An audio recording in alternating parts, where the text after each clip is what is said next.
Assalamualaikum warahmatullahi wabarakatuh. Halo semuanya. Jumpa kembali dengan saya, Kang Restu.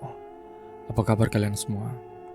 Semoga kalian selalu sehat, baik, dan tentunya dimudahkan segala urusannya oleh Tuhan Yang Maha Esa. Amin amin ya rabbal alamin. Oke, seperti biasa, kali ini saya akan menceritakan sebuah kisah horor. Melanjutkan cerita yang kemarin, yaitu cerita yang berjudul Mahasiswa Kedokteran yang digilir oleh anak pejabat.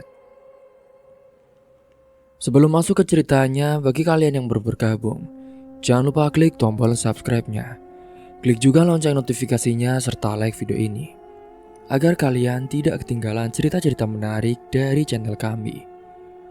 Oke, terima kasih. Dan langsung saja tanpa berlama-lama lagi. Bagaimana kisahnya? Ini dia ceritanya. Saat liburan itu, di pantai suasana sangat menyenangkan. Angin laut bertiup dengan lembut. Ombak berkejaran di kejauhan dan matahari bersinar hangat di langit biru. Mereka bermain air, bercanda, dan menikmati makanan yang mereka bawa. Pada saat itu, Fanny bersama dengan teman dekatnya itu, Brian. Saat menjelang sore, suasana pun mulai berubah. Salah satu teman Brian mengeluarkan beberapa botol minuman keras. Udah sore nih. Kayaknya waktunya party, seru salah satu teman Brian. Brian tertawa dan merangkul Fanny saat itu. Fanny, ayo minum dikit aja, biar makin seru. Awalnya Fanny ragu saat itu. Namun saat Brian tersenyum dan memberikannya segelas minuman keras, ia merasa tidak enak untuk menolak. Sudah, kamu santai aja. Kita kan cuma mau bersenang-senang, kata Brian dengan suara lembut yang selalu berhasil membuat Fanny luluh. Fanny akhirnya menyeruput minuman itu. Rasanya pahit, tapi lama-kelamaan ia pun terbiasa. Ia tertawa merasa lebih rileks. Dari satu gelas berubah menjadi dua menjadi tiga, hingga tanpa sadar Fanny sudah mulai kehilangan kendali. Kepalanya mulai terasa ringan dan pikirannya melayang-layang. Brian dan teman-temannya melihat Fanny yang sudah mabuk dan mulai saling bertukar pandang. Salah satu dari mereka berbisik kepada Brian. Bri, udahlah Bri. Kayaknya dia udah mulai gak sadar. Kesempatan nih buat manfaatin dia. Lagian, kapan lagi kan kita dapat empuk-empuk gini? Apalagi gratisan. Hahaha, ya enggak? Brian yang melihatnya pun tersenyum licik. Ia tahu bahwa ini adalah saat yang tepat. Fanny yang sudah tidak sepenuhnya sadar mulai merasakan tangannya ditarik oleh Brian ke salah satu sudut pantai yang agak sepi. Ia terkikik. Pikirannya tidak bisa berpikir jernih. Namun di tengah kesadarannya yang samar, Fanny bisa merasakan sesuatu yang tidak beres. Brian dan teman-temannya terlihat berbeda. Tatapan mereka bukan lagi tatapan hangat seperti biasanya, melainkan sesuatu yang lain. Sesuatu yang membuat Fanny merasa tidak nyaman. Kak Brian, aku ngantuk kak, gumam Fanny dengan pelan. Tenang saja sayang, kita nikmatin dulu ya malam ini. Suara Brian terdengar samar di telinganya. Saat itu di tengah kabut pikirannya yang mulai kabur, ada rasa takut yang muncul di dalam dirinya. Tapi tubuhnya terasa lemas. Ia tidak bisa melawan. Sementara itu di tempat lain, Munarah duduk gelisah di kamar kos mereka. Ia tidak tahu mengapa, tapi hatinya merasa tidak tenang. Ia mencoba menghubungi Fanny, tetapi tidak ada jawaban. Munarah pun saat itu hanya bisa menghela nafas panjang. Ya Allah, lindungilah Fanny ya Allah. Perasaanku kok gak enak gini ya, gumamnya dengan pelan, berharap Fanny baik-baik saja. Namun ia tidak tahu bahwa saat itulah sahabatnya sedang berada dalam situasi berbahaya yang tidak pernah ia bayangkan sebelumnya. Malam semakin larut. Angin pantai mulai berembus dingin. Saat itu suara ombak yang sebelumnya terdengar menenangkan, kini terasa sepi dan juga sunyi. Seakan ikut menjadi saksi atas kejadian yang akan terjadi, yaitu Fanny, yang digilir oleh Brian dan juga teman-temannya. Fanny yang sudah kehilangan kesadaran karena pengaruh alkohol, hanya terbaring lemah di atas pasir dengan tubuh yang terasa berat. Kepalanya pusing, matanya setengah tertutup, dan pikirannya melayang entah kemana. Brian dan teman-temannya saling bertukar pandang. Senyum mereka penuh arti saat itu. Sepertinya dia udah gak sadar nih. Waktunya yuk. Brian tersenyum puas saat itu. Yaudah yuk, kita nikmatin malam ini, katanya sambil mendekati tubuh Fanny yang tak berdaya. Mereka mulai melakukan hal yang tidak pantas. Pada malam itu pun menjadi saksi atas kehancuran kesucian seorang gadis yang begitu polos. Seorang gadis yang bercita-cita menjadi dokter, namun digilir dengan kejam. Suara ombak yang tergulung seakan menelan suara lirih Fanny yang tidak berdaya melawan keadaan. Sementara itu Brian dan juga teman-temannya justru tertawa bersama, merasa puas dengan apa yang telah mereka lakukan. Mereka tidak peduli dengan dampak buruk yang akan terjadi. Mereka hanya menikmati momen itu, tanpa sedikit pun rasa penyesalan. Setelah semuanya selesai, mereka meninggalkan Fanny yang masih terbaring di pasir, seolah dialah hanyalah sebuah barang yang telah mereka gunakan dan dibuang begitu saja. Keesokan paginya matahari yang mulai terbit, sinarnya menyinari pantai yang sebelumnya gelap. Burung camar berkeliaran di langit, suara deburan ombak terdengar lebih jelas, dan udara pantai terasa segar. Fanny perlahan mulai terbangun dengan kepalanya terasa berat. Tubuhnya terasa nyeri dan dadanya sesak. Ia pun mengerjap-ngerjapkan matanya, mencoba memahami situasi di sekelilingnya. Ia melihat pasir yang melekat di kulitnya, rambutnya berantakan dan pakaiannya dalam keadaan tidak beres. Saat kesadarannya telah pulih sepenuhnya, perasaan takut dan cemas pun tiba-tiba menghantam dirinya. Karena di bawah dia tertidur ada sepercak darah. Ia pun merasakan kesakitan di kemaluannya. Dia menyadari bahwa semalam pasti terjadi di dalam dirinya. Dia telah diambil kesuciannya oleh Brian dan juga teman-temannya. Ia meraba tubuhnya dengan tangan gemetar, lalu merasakan sesuatu yang aneh. Nafasnya mulai memburu, jantungnya berdegup dengan kencang, dan air matanya mulai mengepang di pelupuk matanya. Apa yang terjadi? Apa yang terjadi denganku? Bisiknya dengan suara bergetar. Ia mencoba mengingat kejadian semalam, tetapi semuanya terasa kabur. Yang ia ingat hanyalah dirinya yang minum bersama Brian dan juga teman-temannya. Lalu setelah itu, tidak ada ingatan yang jelas.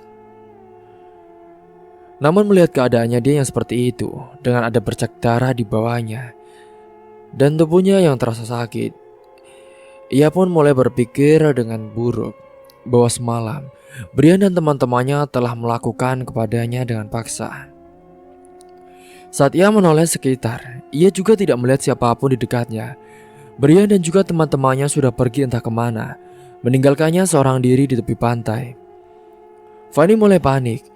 Ia menggenggam ponselnya yang masih ada di dalam tas, lalu melihat layar yang penuh dengan notifikasi dari Munarroh. Fanny, kamu di mana, Van?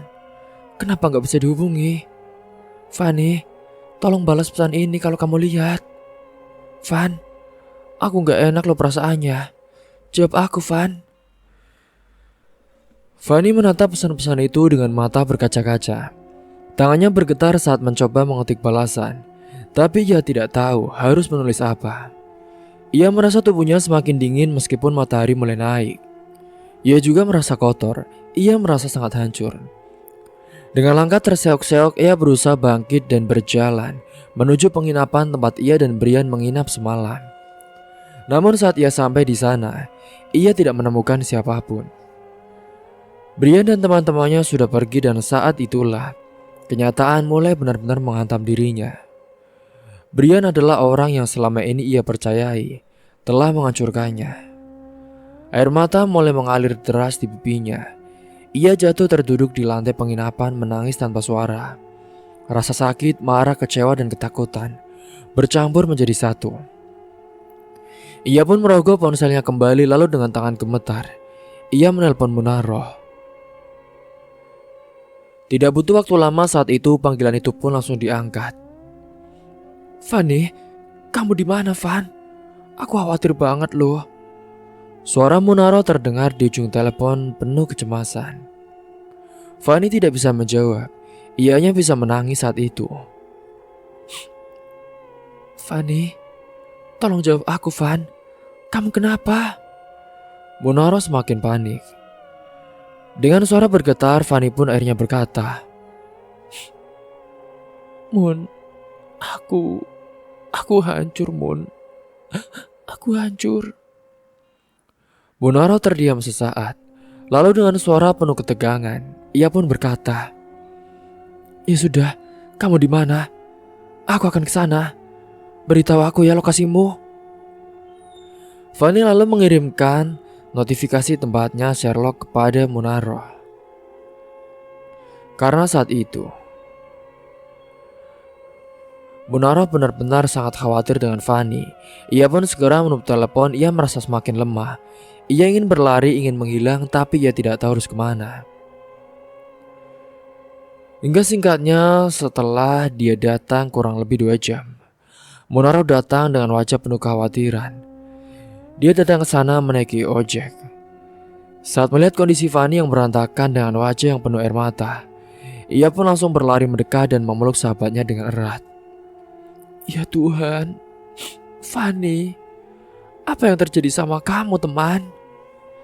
Bising Munaroh dengan suaranya bergetar. Fanny tidak menjawab, ia hanya bisa menangis di pelukan Munaroh. Dan saat itulah, Munaroh mulai menyadari bahwa firasat buruknya selama ini benar. Fanny telah dijebak, dimanfaatkan, dan dihancurkan oleh Brian. Di dalam hati saat itu, Munaroh bersumpah, Brian tidak bisa dibiarkan lolos begitu saja. Ia akan mencari keadilan untuk sahabatnya. Apapun yang terjadi, ia tidak akan membiarkan Fanny jatuh semakin dalam. Namun saat itulah ia juga belum punya bukti. Namun sudah pasti jelas itulah perbuatan Brian. Karena kemarin-kemarin, Fanny ini diajak pergi oleh Brian dan juga teman-temannya. Dan kini setelah mereka sudah berhasil menikmati tubuh Fanny, mereka meninggalkannya, membuangnya bagaikan sampah yang berserakan. Setelah Fanny telah ditemukan dalam kondisi yang mengenaskan saat itu, Munaroh yang tak ingin berlama-lama di tempat itu, ia pun segera memesan Grab untuk membawa Fanny kembali ke kos mereka. Fanny duduk di dalam mobil dengan tatapan kosong. Matanya sembab, wajahnya pucat dan tangannya masih sedikit gemetar. Ia tidak banyak bicara selama perjalanan. Munaroh sekali meliriknya, hatinya terasa begitu sakit ketika melihat sahabatnya dalam keadaan seperti ini. Hingga singkatnya sampainya mereka di kos, Munaroh membantu Fanny masuk ke dalam kamar. Fanny langsung berbaring di kasurnya tanpa melepas pakaian yang ia kenakan sejak kemarin. Ia hanya menarik selimut hingga menutupi hampir seluruh tubuhnya. Munaroh duduk di samping tempat tidur, menatap sahabatnya dengan penuh kekhawatiran. Van, kita harus kasih tahu orang tuamu, ucap Munaroh dengan hati-hati. Fanny yang tadinya diam pun langsung menatap Munaroh dengan mata yang mulai berkaca-kaca. Ia menggelengkan kepalanya dengan cepat. Jangan, Mun, tolong jangan. Aku takut kalau mereka tahu, mereka pasti akan sangat marah dan kecewa. Aku gak mau bikin mereka khawatir. Tapi Van, mereka harus tahu, mereka kan orang tuamu. Aku gak sanggup, Mun. Aku gak mau mereka tahu kalau aku sudah hancur seperti ini, Mun. Potong Fanny dengan suara bergetar. Munaroh terdiam, ia ingin meyakinkan Fanny bahwa ini bukanlah salahnya, bahwa ia masih bisa bangkit, tapi ia tahu sahabatnya masih terlalu rapuh untuk mendengar hal itu sekarang. Ia menghela nafas panjang lalu meraih tangan Fanny dan menggenggamnya dengan erat. Van, aku ada di sini. Aku gak akan pernah ninggalin kamu sendirian, ucap Munaro dengan lembut. Fanny terisak pelan dengan air matanya kembali mengalir. Hari-hari berikutnya, Fanny pun hanya mengurung diri di kamar kos. Ia harus absen kuliah selama 7 hari dengan alasan sakit. Munaro yang membantu mengurus surat izin ke dosen pun. Ia juga memastikan Fanny makan meskipun hanya sedikit. Ia tidak ingin sahabatnya ini sudah sakit di mentalnya. Dia itu harus menahan sakit juga di fisiknya. Munaro berusaha sebisa mungkin untuk mendukung Fanny. Ia juga sering membacakan pesan-pesan motivasi dan juga memberikan semangat, membawakan makanan kesukaannya dan mencoba mengalihkan pikirannya dengan obrolan yang ringan. Namun Fanny tetap saja tenggelam di dalam kesedihannya. Sementara di sisi lain, Munaro tidak bisa hanya diam. Ia tahu bahwa Brian harus bertanggung jawab atas apa yang telah terjadi, karena ia yang sudah mengajak Fanny dan telah melakukan hal buruk kepada Fanny saat itu. Hingga saat itulah Munaro mulai mencari cara untuk menghancurkan Brian. Meskipun sebenarnya ia juga belum tahu bagaimana caranya. Di sisi lain, ia juga bukanlah seorang yang memiliki kuasa. Dia juga bukan anak orang kaya. Tapi dia ingin sekali membantu sahabatnya itu, membalaskan dendamnya yang telah dilecehkan oleh anak pejabat itu. Di sela-sela waktunya, Munaro mulai mencari informasi lebih banyak tentang Brian. Singkatnya saat itu ia juga menemukan bahwa Brian sering mempermainkan perempuan. Dan Fanny bukanlah satu-satunya korban. Memang banyak mahasiswi di kampus mereka yang dulu pernah dekat dengan Brian, tetapi akhirnya ditinggalkan begitu saja. Namun Munaro yang saat itu tahu gelapnya dunia luar. Dia yang baru pertama kali merantau dan bertemu dengan orang-orang kota. Ia sebenarnya sangat shock melihat pergaulan mereka yang tercenderung menjadi bebas. Kini saat itulah, Munaro yang semakin banyak mengetahui tentangnya, dia pun semakin marah dirinya. Brian telah menghancurkan banyak perempuan dengan cara yang sama. Munaro tahu ia harus melakukan sesuatu. Ia tidak akan membiarkan Brian lolos begitu saja. Ini bukan hanya soal Fanny tetapi juga soal sama perempuan yang telah menjadi korban. Meskipun kali inilah Fanny yang menjadi korban hingga digilir dengan paksa. Biasanya korban-korban sebelumnya hanya dimanfaatkan dan diporoti uangnya saja. Sementara itu di sisi lain kota, Brian tetap menjalani hidupnya dengan santai seolah tidak ada yang terjadi. Bagi Brian, kejadian yang menimpa Fanny hanyalah satu dari sekian banyak peristiwa serupa yang pernah ia lakukan. Ia merasa aman terlindungi oleh nama besar keluarganya. Sebagai anak seorang pejabat kaya yang memiliki banyak koneksi, Brian terbiasa hidup tanpa konsekuensi. Selama ini semua korban yang ia permainkan tidak pernah berani melawan. Kebanyakan dari mereka memilih diam, takut akan pengaruh keluarganya. Bahkan jika ada yang mencoba berbicara, kasusnya selalu bisa diselesaikan dengan uang atau tekanan dari keluarganya. Brian sama sekali tidak merasa bersalah atas perbuatannya. Di pikirannya perempuan seperti Fanny hanyalah hiburan sesaat. Setelah bosan dan setelah ia bisa menikmati tubuhnya, ia bisa dengan mudah mencari yang lain. Namun kali ini ada yang berbeda. Munaro, Fanny memiliki teman Munaro yang tidak dimiliki seperti korban-korban sebelumnya. Munaro bukanlah perempuan yang akan diam dan menerima ketidakadilan begitu saja. Meskipun dia hanyalah gadis desa sederhana, Munaro memiliki hati yang kuat dan juga tekad yang tak tergoyahkan. Saat itu di kos Munaro, singkatnya dia terus berusaha menyemangati Fanny. Sudah seminggu ini Fanny mengurung diri di kamar, menolak keluar bahkan untuk sekedar makan di luar ataupun berbicara dengan teman-temannya. Munaro tahu jika ini terus berlanjut, Fanny bisa jatuh semakin dalam ke jurang keputusasaan. Dia takut Fanny akan melakukan hal bodoh yang lebih mengerikan lagi. Hingga suatu sore setelah menghidangkan semangkuk sup hangat di meja kecil di samping tempat tidur Fanny, Munaro duduk di tepi kasur dan menatap sahabatnya dengan serius. "Van, aku mau bicara, Van," kata Munaro dengan lembut. Fanny masih berbaring dengan selimut menutupi tubuhnya. Wajahnya tampak kusam dan matanya sembab. Ia hanya menghela nafas pelan, tidak menjawabnya. Van, aku tahu kamu sekarang sedang mengalami masa yang sulit dan masa yang berat, Van. Aku janji aku gak akan maksamu untuk cepat bangkit. Tapi kamu gak bisa terus seperti ini, Van. Aku benar-benar khawatir loh. Lanjut Munaro. Fani menoleh sedikit, suaranya nyaris seperti bisikan saat menjawab. Aku gak tahu harus bagaimana, Mun. Aku merasa kotor. Aku sudah merasa hancur, aku takut. Aku bingung, Mun. Aku takut. Udah, Van. Udah, lupakan saja.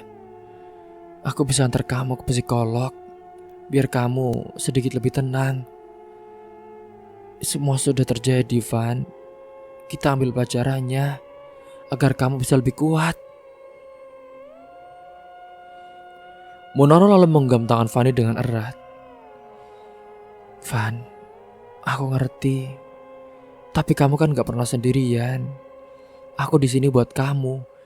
Kita harus kejar impian kita. Jadi dokter. Aku janji, aku harus cari cara. Kita cari cara supaya kamu bisa pulih. Supaya kamu bisa bangkit lagi, Van. Fani terdiam cukup lama sebelum akhirnya berkata. Tapi, apakah orang yang kotor kayak aku masih punya masa depan? Sebagai dokter. Lantas bagaimana nanti jika... Sudah, Van, sudah. Tentu saja. Kamu masih punya masa depan. Kamu juga harus mau mencoba. Nanti kita ke psikolog ya. Biar kamu bisa dapat bantuan yang kamu butuhkan. Enggak, Mun. Aku enggak butuh psikolog. Aku cuma butuh waktu. Tapi Van, waktu saja enggak cukup. Kamu butuh bantuan. Aku enggak mau loh lihat kamu terus terpuruk seperti ini. Lagian aku juga udah cari tahu kok. Ada banyak orang yang mengalami hal seperti ini. Dan mereka berhasil bangkit setelah menjalani terapi. Sudah. Ya. Fani menggigit bibirnya. Jelas ada keraguan di hatinya. Nanti kalau orang tahu aku ke psikolog, aku takut orang-orang bakal mikir aku gila. Sudah. Aku janji tidak ada yang tahu. Ya. Lagian kan psikolog itu kan bukan buat orang gila, Van. Psikolog itu kan buat orang yang butuh bantuan untuk menyembuhkan luka batin mereka. Ya. Fani menatap Munaro dengan mata berkaca-kaca. Tapi kamu yakin? Sudah, aku yakin. Fani terdiam sejenak setelah mendengar pujukan dari Munaro. Di dalam hatinya ada juga ketakutan serta keraguan. Tapi juga ada secerca harapan yang perlahan mulai tumbuh. Ia tahu bahwa jika ia terus seperti ini, ia tidak akan pernah bisa lepas dari bayang-bayang kelam yang telah menghantuinya. Akhirnya dengan suara lirih ia pun berkata, Baiklah, Mun, aku mau. Munaro tersenyum lega. Ia tahu ini adalah langkah pertama yang sangat penting bagi Fani untuk bisa bangkit kembali. Di dalam hatinya Munaro juga mulai merancang langkah selanjutnya. Ia tidak hanya ingin membantu Fani sembuh, tapi juga ingin memastikan bahwa Brian tidak akan pernah bisa menghancurkan hidup perempuan lain lagi. Brian mungkin merasa kuat karena kekayaan dan juga koneksi keluarganya, tapi Munaro tidak akan tinggal diam. Ia akan mencari cara untuk membuka kedoknya. Entah bagaimanapun caranya, Munaro bukan siapa-siapa di kota ini. Tapi ia tahu satu hal, keadilan harus ditegakkan. Dan ia akan melakukan apapun untuk mewujudkannya. Singkat cerita, beberapa hari setelah perbincangan panjang itu, Fani pun akhirnya mengikuti saran Munaro untuk menemui psikolog. Awalnya ia masih ragu, merasa takut bahwa bertemu dengan psikolog hanya akan menguat kembali luka yang baru saja mulai memudar. Namun Munaro terus mendampinginya, memastikan bahwa Fani tidak merasa sendirian dalam menghadapi semuanya. Hari pertama sesi terapi terasa berat bagi Fani. Ia hampir tidak bisa bicara, hanya menangis di depan psikolog yang dengan sabar menenangkannya. Tapi perlahan dari sesi ke sesi, Fanny mulai membuka dirinya, mulai menerima kenyataan bahwa dirinya adalah korban dan bukan seorang yang harus disalahkan atas apa yang terjadi. 2 minggu berlalu dengan bantuan terapi yang rutin dan dukungan penuh dari Munaro. Mental Fanny pun mulai membaik. Ia mulai kembali menjalani aktivitasnya meskipun masih dengan hati-hati. Saat akhirnya ia kembali ke kampus, Fanny lebih banyak fokus di kelas. Ia enggan berlama-lama di kantin atau di tempat-tempat di mana ia bisa bertemu dengan Brian. Setiap kali secara tak sengaja melihat Brian dari kejauhan, jantungnya berdegup dengan kencang. Pikirannya pun langsung kacau. Ia takut jika Brian melakukan sesuatu lagi, atau lebih buruk lagi menyebarkan cerita bohong tentangnya. Namun berbeda dengan Fanny yang memilih menjauh, Munaro justru semakin berani. Ia tidak suka melihat Brian terus berjalan dengan sombong seolah tidak terjadi apa-apa. Hingga suatu hari saat Munaro dan Fanny sedang berjalan menuju perpustakaan, mereka melihat Brian duduk santai di bangku taman kampus bersama beberapa temannya. Fanny dengan cepat menundukkan kepala dan mencoba menarik Munaro untuk segera pergi. Tapi Munaro punya rencana lain. Ia melepaskan genggaman Fanny dan berjalan mendekati Brian. Dengan langkah tegap, Fanny sempat panik dan ingin menghentikannya. Tapi ia tahu bahwa Munaro sudah bulat tekadnya. Brian yang awalnya sedang bercanda dengan teman-temannya, dia pun langsung terdiam saat melihat Munaro berdiri di depannya dengan tatapan tajam. "Ada apa nih?" tanya Brian dengan nada meremehkan. Munaro menyilangkan tangan di dadanya. "Lo masih ingat Fanny kan?" Brian tersenyum sinis. "Oh, si manis yang dulu katanya sayang banget sama gue. Iya, gue ingat. Maunya kenapa?" Beberapa temannya pun tertawa kecil mendengar jawaban dari Brian. Munaro semakin kesal, tapi ia tidak mau terbawa emosi. "Gue nggak di sini buat basa-basi ya. Gue cuma mau ngingetin sesuatu. Lo masih punya utang ke Fanny. Uang yang lo pinjam harusnya udah lo balikin 5 hari setelah itu. Tapi sampai sekarang, mana? Gak ada kabar." Dasar anak pejabat, tapi kelakuannya gak ada etikanya. Brian tertawa kecil dan melirik teman-temannya. Namun dia juga marah karena dia tidak terima diejek. "Jadi gara-gara duit receh segitu, lo sampai datang ke sini. Dasar cewek kampungan. Tutup ya mulut lo ya. Sekali lagi lo bawa-bawa anak pejabat dan ngejek-jekan nama baik keluarga gue. Hancur hidup lo." Munaro tetap berdiri tegak, tidak sedikit pun gentar. "Mungkin duit segitu bagi lo itu receh, tapi buat kami, Fanny itu hasil jerih payah. Lo tau gak? Ngakunya lo kaya, tapi ternyata lo sama aja miskin."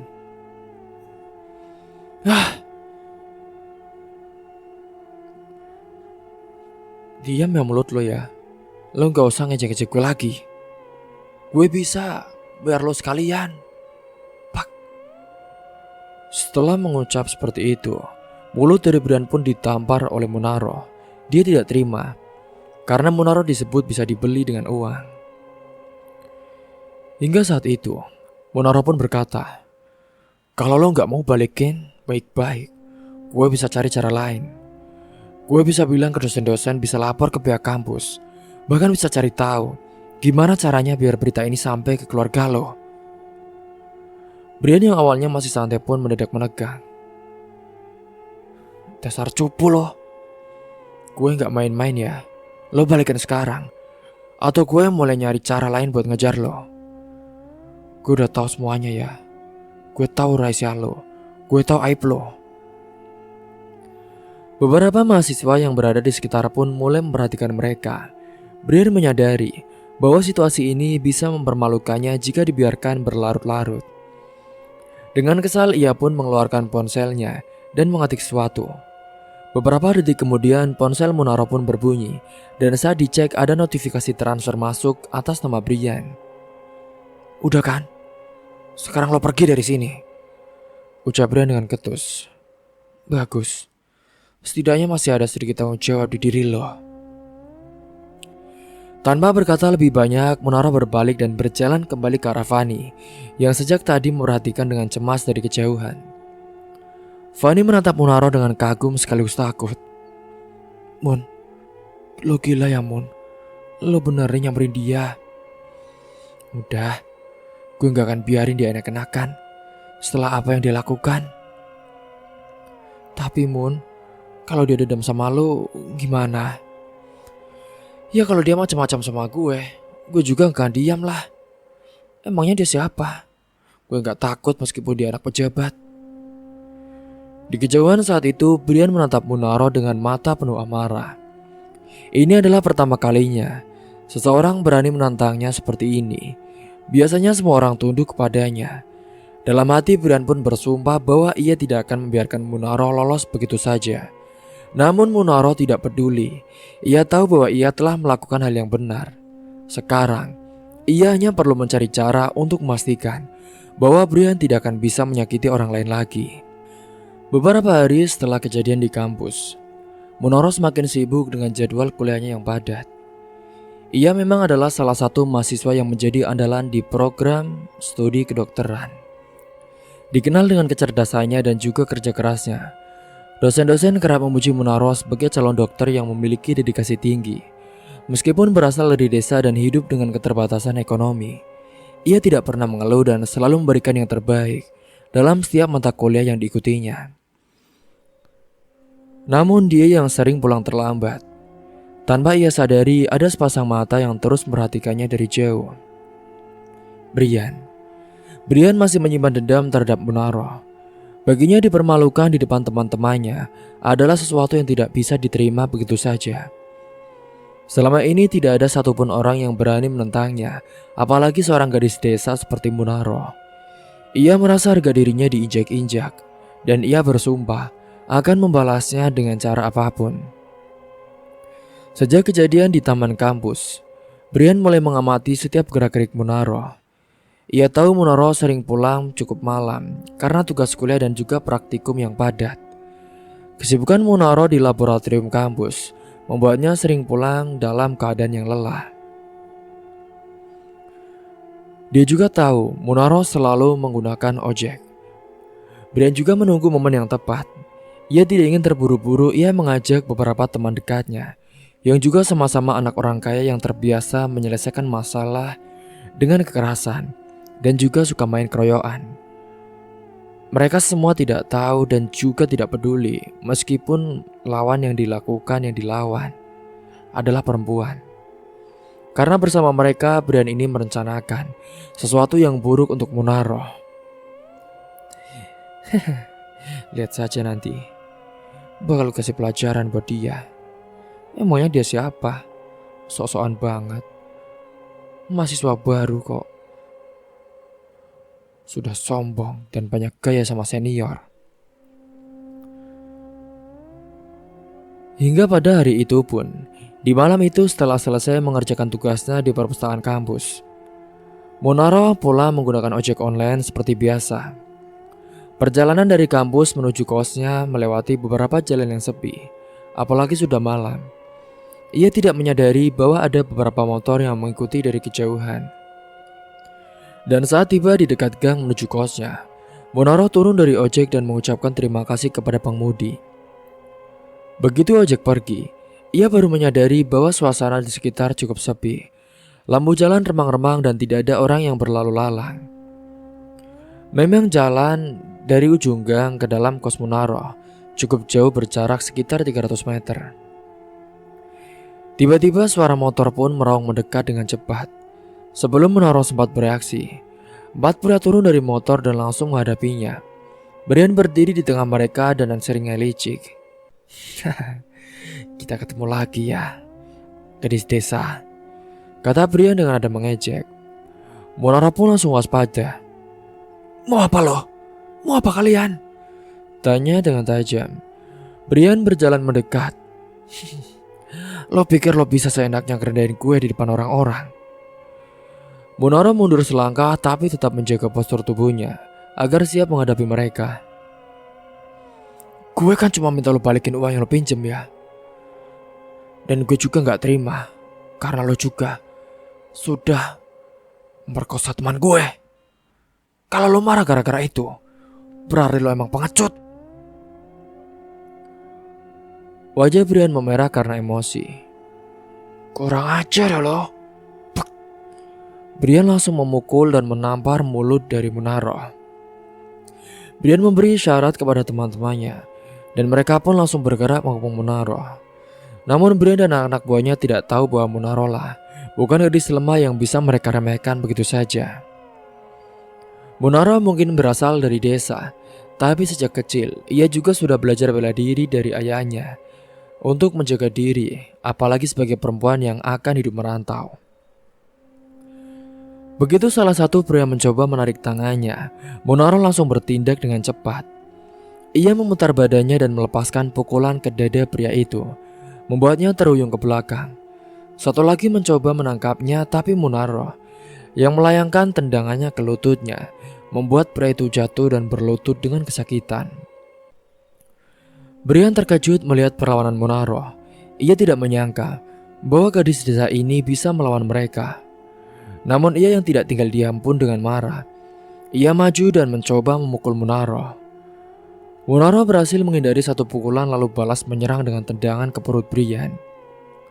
Brian pun terdorong ke belakang, mengupat kasar, namun sebelum Munaro bisa melancarkan serangan lain, salah satu anak buah dari Brian pun memukulnya dari samping.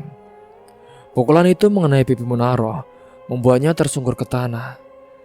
Pandangannya sedikit kabur, tapi ia masih berusaha bangkit. Namun sebelum ia bisa berdiri tegak, Brian menendangnya di perutnya, membuatnya terjatuh kembali. Munaro mengerang kesakitan. Brian dan juga teman-temannya pun tertawa puas. Jangan pernah main-main sama gue lagi ya lo, kata Brian sambil menatap Munaro yang masih berusaha bangkit. Namun mereka tidak sadar bahwa saat itulah ada seorang warga yang kebetulan lewat dan melihat kejadian tersebut. Warga itu pun segera berteriak meminta bantuan. Dalam hitungan detik saja, beberapa orang keluar dari rumah mereka, termasuk beberapa pemuda setempat yang langsung berlari ke arah Brian dan juga teman-temannya. Panik melihat situasi yang berubah, Brian dan gengnya pun mencoba melarikan diri. Tapi warga yang sudah mengepung mereka dan sudah hafal jalan itu, sementara mereka tidak tahu. Salah satu pemuda yang cukup berani pun langsung menarik Brian dan mendorongnya jatuh ke tanah. Teman-temannya juga tidak bisa lari karena warga sudah mengepung mereka dari segala arah. Sementara di malam itu, polisi juga kebetulan sedang berpatroli di dekat situ. Segera datang setelah mendengar keributan. Begitu mereka melihat keadaan Munaro yang terluka dan mendengar penjelasan dari warga, mereka pun langsung menangkap Brian dan juga teman-temannya. Brian mencoba berkelit dengan mengatakan bahwa itu hanyalah masalah kecil dan bahwa Munaro hanya mencari perhatian. Tapi polisi tidak tertipu. Dengan bukti luka di wajah Munaro dan juga kesaksian warga yang telah melihat kejadian tersebut, Brian dan gengnya pun langsung dibawa ke kantor polisi. Hingga pada saat keesokan harinya, kasus ini pun langsung menyebar ke media sosial. Beberapa warga yang merekam kejadian saat Brian ditangkap pun mulai mengunggahnya. Dan dalam hitungan jam saja, berita ini menjadi viral. Kini setelah berita viral itu dengan kasus itu, Brian sudah tidak bisa apa-apa. Bahkan nama ayahnya pun, pejabat itu juga tercera dengan kotor. Karena dia tidak bisa memberikan contoh kepada anaknya. Anaknya menjadi orang jahat dan malah memukul seorang perempuan dan juga menendangnya dengan kasar. Hingga singkatnya saat itu di kampus, semua mahasiswa mulai membicarakan kejadian tersebut. Banyak yang tidak menyangka bahwa Brian yang selama ini dikenal sebagai anak pejabat kaya yang populer, ternyata dia juga adalah seorang cupu, seorang penakut, pengecut yang hanya berani dengan perempuan dan juga main keroyokan. Tak hanya itu saja, media-media pun mulai meliput kasus ini. Dengan cepat nama Brian pun dan keluarganya menjadi perbincangan panas. Ayahnya yang seorang pejabat pun bahkan mulai mendapatkan tekanan dari berbagai pihak. Sementara saat itu, Munaro dirawat oleh warga sebelum akhirnya dibawa ke rumah sakit untuk pemeriksaan lebih lanjut. Meskipun tubuhnya penuh lebam, hatinya merasa lega.